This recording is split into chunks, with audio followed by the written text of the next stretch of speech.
A mother sat with her little child. She was very sad and scared that the child might die. The child was very pale, with small eyes closed. It breathed softly, sometimes with a deep breath, like a sigh. The mother looked even more sadly at her little one. Then there was a knock at the door. A poor old man came in, wrapped in a big blanket, because it was very cold outside. It was winter, and everything outside was covered with ice and snow. The wind was very strong and cold. The old man shivered from the cold. While the child slept for a moment, the mother poured some ale into a pot and put it on the stove to warm it.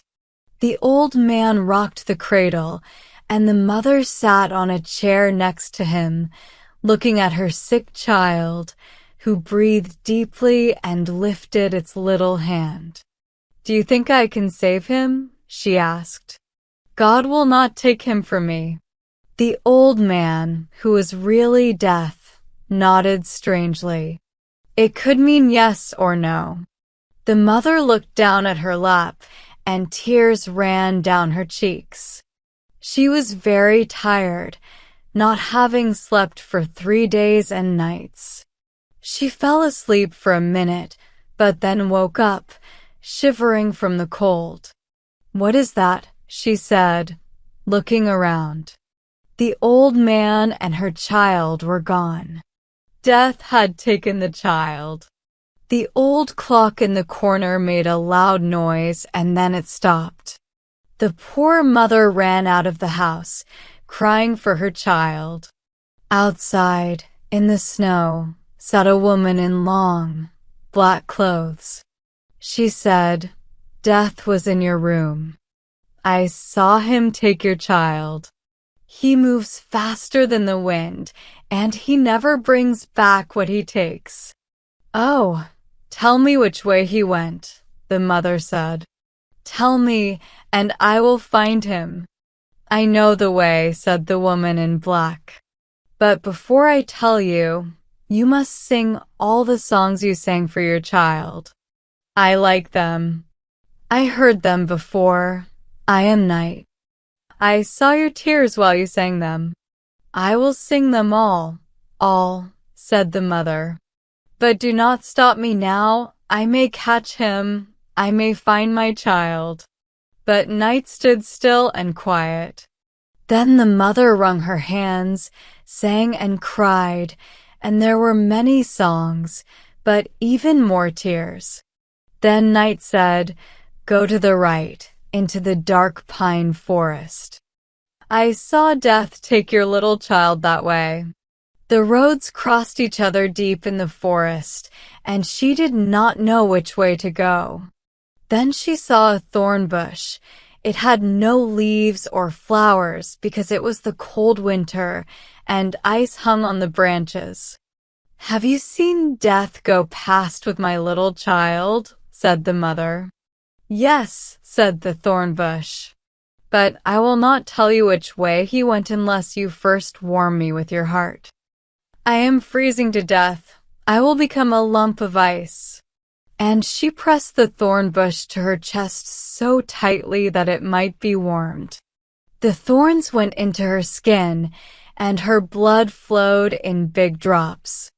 But the thorn bush grew fresh green leaves and flowers in the cold winter night, as the mother's warm heart heated it. Then the thorn bush told her the way to go. She then came to a large lake where there was no ship or boat. The lake was not frozen enough to walk on, it was not open, nor low enough to wade through, and she had to cross it to find her child.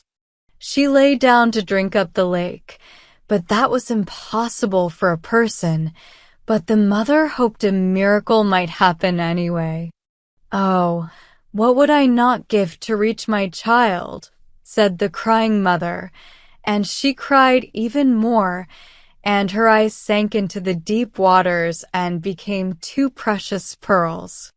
But the water lifted her up, like she was on a swing, and she floated in the waves to the shore on the other side, where there was a big, strange house. She could not tell if it was a mountain with forests and caves, or if it was built. But the poor mother could not see it. She had cried her eyes out. "Where can I find Death, who took my little child?" she asked. "He is not here yet," said an old grave woman who looked after Death's big greenhouse. "How did you find the way here? And who helped you?"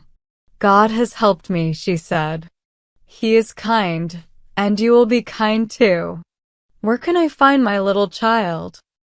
"I don't know," said the woman, "and you cannot see. Many flowers and trees have died tonight. Death will soon come and plant them again. You know that every person has a life's tree or flower, just as they are. They look like other plants, but they have heartbeats. Children's hearts can also beat. Go find yours. Maybe you will know your child's. But what will you give me if I tell you what more you should do?" "I have nothing to give," said the sad mother, "but I will go to the end of the world for you." "I don't need anything there," said the woman. "But you can give me your long black hair. You know it is fine, and I like it. You can have my white hair instead, and that's something." "Do you ask for nothing else?" said she. "I will gladly give you that." And she gave her fine black hair and got the old woman's snow-white hair instead. So they went into Death's big greenhouse, where flowers and trees grew in a strange way. There were fine hyacinths under glass covers and strong peonies with thick stems. There were water plants, some fresh and some half sick, with water snakes lying on them and black crabs pinching their stems. There were beautiful palm trees, oaks, and plantains. There was parsley and thyme with flowers. Every tree and flower had a name. Each was a human life. The people lived in places like China or Greenland, all around the world. There were big trees in small pots, stunted and ready to burst the pots. In other places, there were small dull flowers in rich soil, with moss around them, carefully cared for. But the sad mother bent over all the small plants and listened to their hearts. Among millions, she knew her child's heart. "There it is." She cried and reached out her hands to a little blue crocus that looked very sick on one side. "Don't touch the flower," said the old woman. "But stand here, and when Death comes, I expect him any moment. Don't let him pick the flower. Threaten to do the same with the other flowers. Then he will be afraid. He is responsible for them to our Lord, and no one dares to pick them before he says so." Suddenly, an icy cold rushed through the big hall, and the blind mother could feel that Death had come. "How did you find your way here?" he asked. "How could you come faster than me?" "I am a mother," she said. And Death reached out his long hand toward the little flower, but she held her hands tightly around his. She was afraid she might touch one of the leaves. Then Death blew on her hands, and she felt they were colder than the cold wind, and her hands fell down, powerless. "You can't do anything against me," said Death. "But our Lord can," she said. "I only do his work," said Death. "I am his gardener. I take all his flowers and trees and plant them in the big garden of paradise in the unknown land. But how they grow there and what it is like there, I can't tell you." "Give me back my child," said the mother, and she wept and prayed. At once, she grabbed two beautiful flowers nearby, one with each hand, and cried out to Death, "I will tear all your flowers, for I am in great pain." "Don't touch them," said Death. "You say you are so unhappy, but now you want to make another mother just as unhappy." "Another mother," said the poor woman, and she let go of both flowers right away. "Here, you have your eyes," said Death. "I got them from the lake. They shone so bright. I didn't know they were yours. Take them back. They are brighter now. Look down into the deep well close by.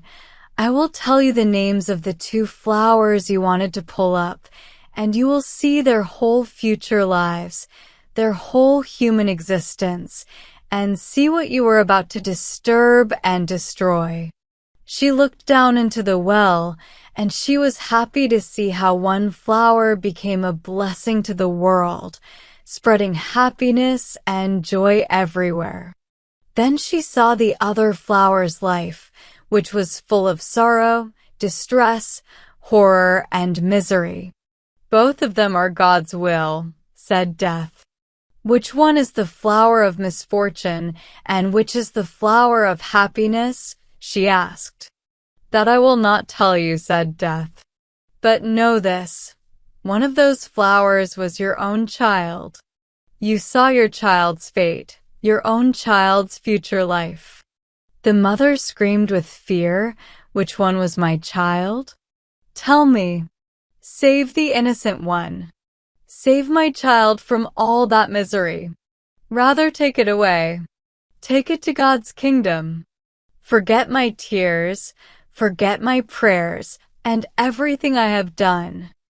"I do not understand you," said Death.